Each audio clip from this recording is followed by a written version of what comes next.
Tensions erupted in a haze of capsicum spray as police burst through a barricade outside the mining conference at the exhibition centre.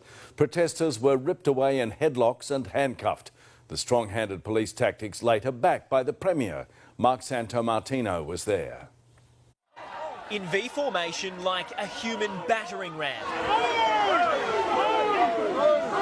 Victoria Police ploughs into protesters, unleashing capsicum spray at will.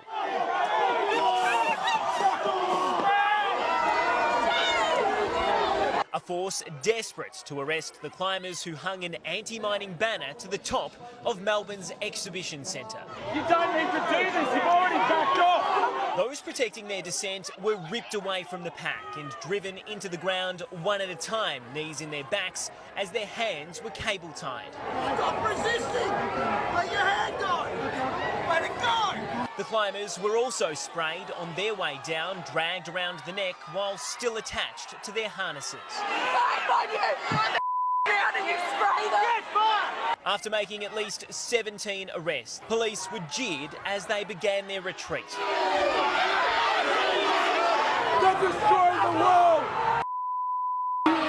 Shame on you! Back behind bollards as dozens hit with OC spray struggled to stop the sting. I have worked with VicPol as a police liaison for many years. I will not negotiate with them anymore. What they did here today, they should all be charged. The criminal offending is there, it's apparent, it's evident, as to is any obstruction, as to is any hindering of police in the lawful execution of their duties, and we will make sure that people are held to account for that. The ugly clash had been bubbling for 7 hours before boiling over. Get back, it's unsafe! This hand gesture, perceived by some to be a white power salute, prompted a statement from police assuring that was not the intended meaning.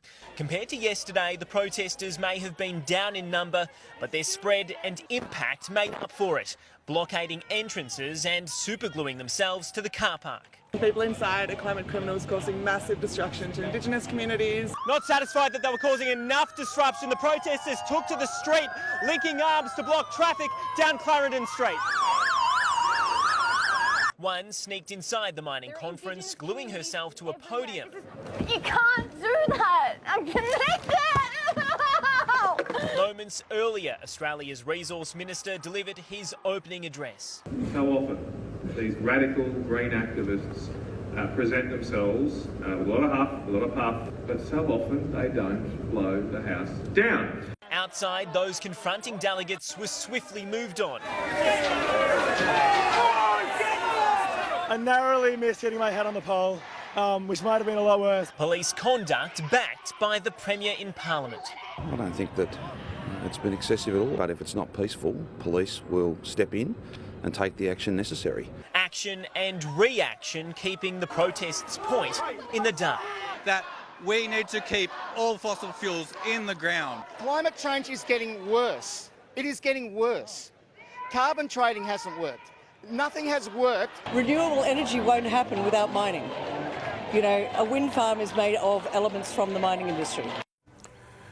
Now, Mark, there's more action from the protesters planned for tonight.